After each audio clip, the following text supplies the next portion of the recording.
Good morning, everyone. It is my pleasure to be here at Spaces Queen West. Look around, such a wonderful place. I want to say thank you to Mr. Randy Komish, Vice President of Spaces, for hosting us today at your co-working offices. And I have to tell you, I really like your statement. Plug into our energy and watch your world accelerate. And I want to share with you, that is exactly what we believe in. Our government is laser focused on making sure workers reach their full potential as we move forward.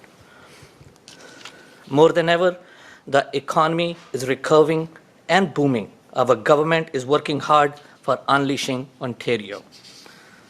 This pandemic has accelerated a great shift in how we work, and that's why we're taking steps to ensure these changes are working for workers. Today, we are making an important milestone in our mission to do everything we can to preserve the dignity of every worker in our province. I'm excited to be here today with Minister Monty McNaughton to introduce our first of its kind legislation. Each of these policies is a good news for workers, and together it is a great news for Ontario. I know this because every pillar has touched me in one way or the other. The WSIB changes impact every business, and I was a small business owner.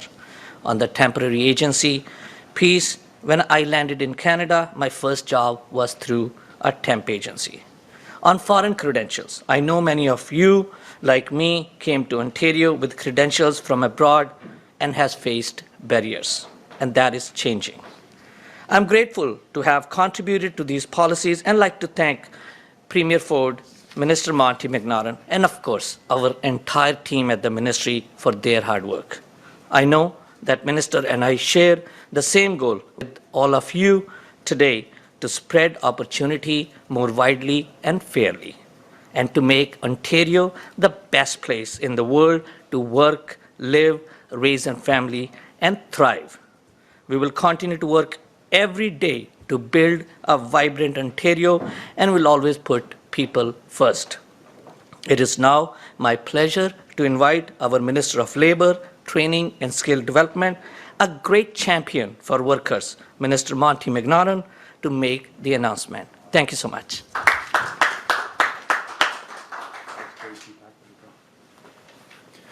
Well, good morning, everyone, and thank you so much, Deepak, for that introduction and really for sharing your personal stories, your journey here in Ontario to make our communities, our province, and our country a better place.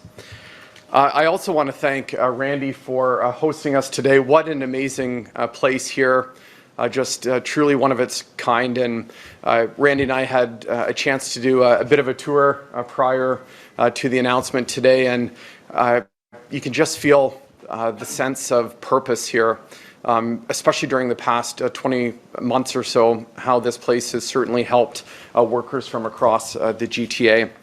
And I also want to thank Sari for joining us. Sari is going to be sharing his story very, very soon. We look forward to that.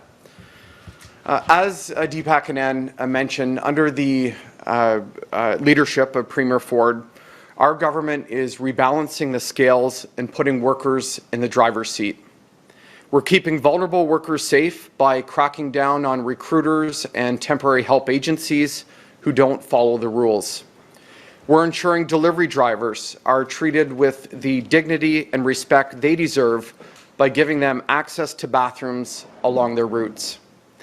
And we're breaking down the barriers immigrants face to continuing their careers here in Ontario by removing unfair requirements for Canadian work experience. All of these moves are unprecedented. We're leading the way, not only here in Canada, but across North America in charting the future of work. It's time we leveled the playing field and lifted everyone up. Looking to the future, we're not going back to where we were before. Our mission is to give workers a hand up to better jobs and bigger paychecks. Today, I'll be introducing the Working for Workers Act. Make no mistake, this bill supports the people of our province who work hard, put in a good shift, and take pride in a job well done. This is a bill that leaves no one behind. The way we work has been changing, and as we look at how much things have changed over the past year, it is clear the future of work is already here. If we want to be leaders, we need to adapt quickly. Ontario cannot be a province where people burn out from endless work and family time comes last. We need to give our workers a break. We were agile enough to transition to working from home, so I know we can lead the way to the workplaces of tomorrow. This is why the Working for Workers Act will include giving workers the right to disconnect. Whether it's setting out-of-office replies or turning off devices, the message is simple. When you're off the clock, you're off the clock. Everyone should be able to unplug at the end of their workday, because people are more than their jobs. There are mums and dads, volunteers for local charities, members of faith communities, and so much more. Another disturbing trend is more big corporations using non-compete agreements to hold workers back. There is no reason for workers here to be vastly underpaid compared to their American counterparts. By proposing to ban these agreements, we would help workers advance in their careers and improve Ontario's ability to attract top talent. And that's what we need right now. Top talent from new industries to help us strengthen our economy and our resilience. Ontario is a province of opportunity where hard work pays off and big dreams come to life. Workers across Ontario are all different, and the type of work they do is different. But their work ethic and dedication to building Ontario unites all of us. We have a plan to build the future of our great province, and we're taking a side. It's a side of workers. Thank you. And now it gives me a great pleasure to introduce Sari Abdu, co-founder and CEO of Hunger Hub, to share his story, and it really is an incredible one. So Sari, thank you for joining us today. Thank you.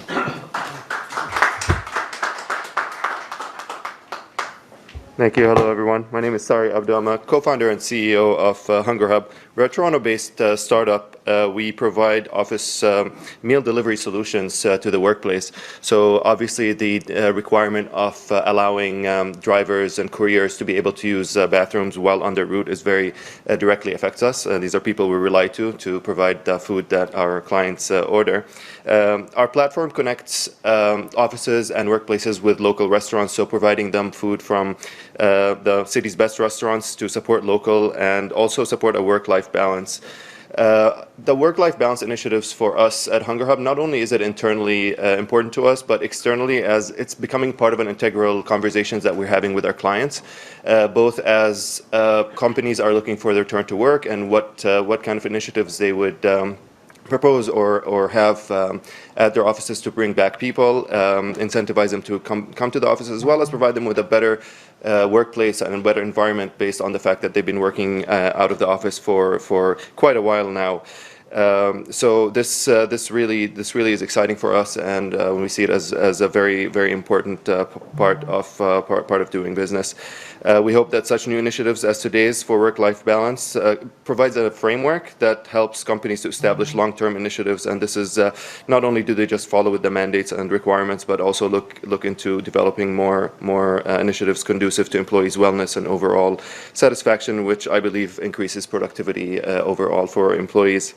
With that, I'll turn it over to Randy Komish, who's the VP at the International Work Group here.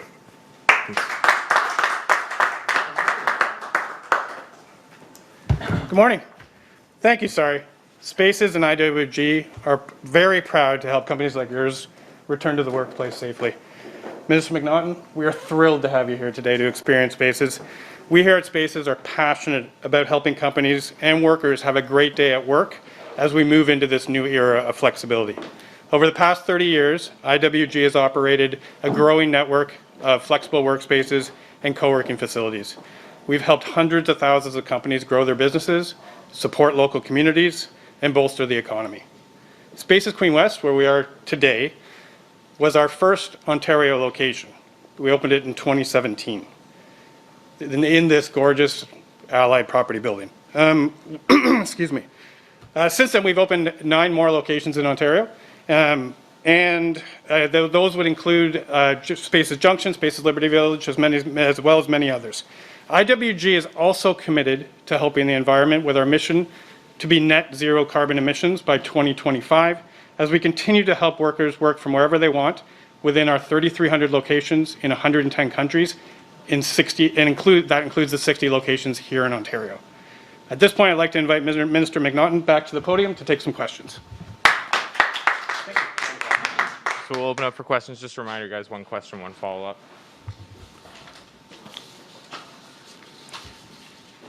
Hi there, Alan Hale, Queen's Park today. Morning, Alan. You've proposed quite a few pieces of legislation in the past couple of weeks, but none of them have been introduced so far. You said this is coming today. And what about the other pieces of legislation? Is this going to be like an omnibus bill? What is the plan to get all of this passed? Yeah, so we'll be introducing it in the next few hours at Queen's Park. The legislation will be called Working for Workers Act, and it will include all the components that we've announced over the last week and a half or so. How do you feel the government is going to overcome the suspicion on the part of workers that the government really has their best interests at heart after policies like stopping the minimum wage increase? Look, my mission, our government's mission, is to ensure that workers have higher incomes, bigger paychecks, stronger worker protections, and we're ensuring that we're creating opportunities for workers to have jobs with pensions and benefits. These meaningful reforms that we're bringing in are going to help all workers across the province. I'm extremely proud that we're putting workers first, that we're setting out to rebalance the scales to ensure that, again, workers have bigger paychecks and better worker protections, and all of the reforms we're bringing in will do just that. Morning, Minister Richard Southern with City News. You lay out just 2 examples in your press release today for the disconnect legislation, sending time around emails, out-of-office notification. But every company works differently. What specifics is in the legislation regarding this right to disconnect, sir?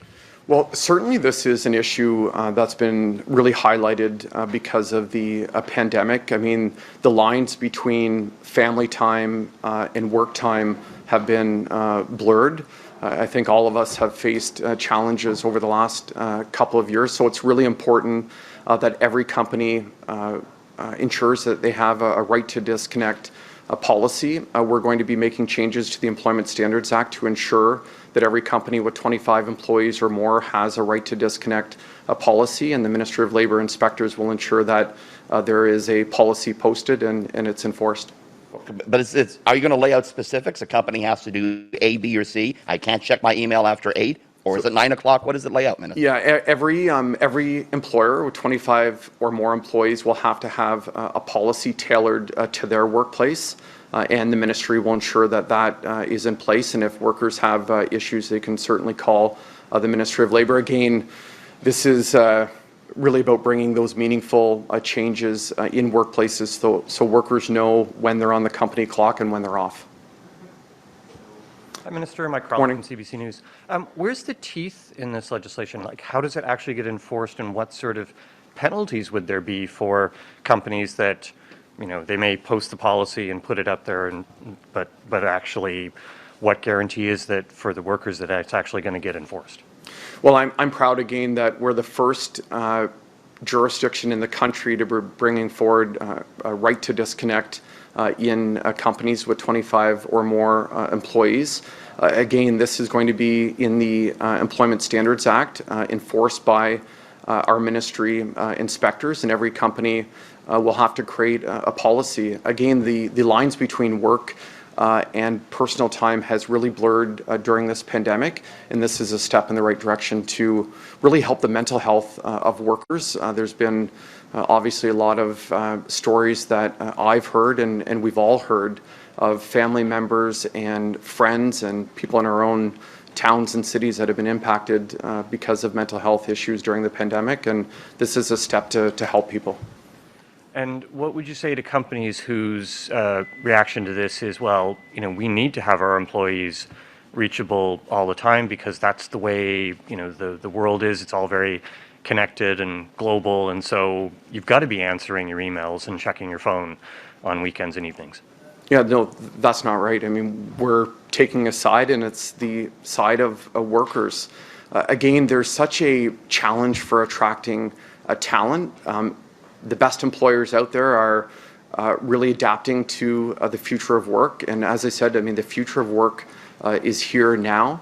These changes to ban non-compete contracts and to ensure that there's a right to disconnect will help every single worker, but also will help companies attract talent and retain talent.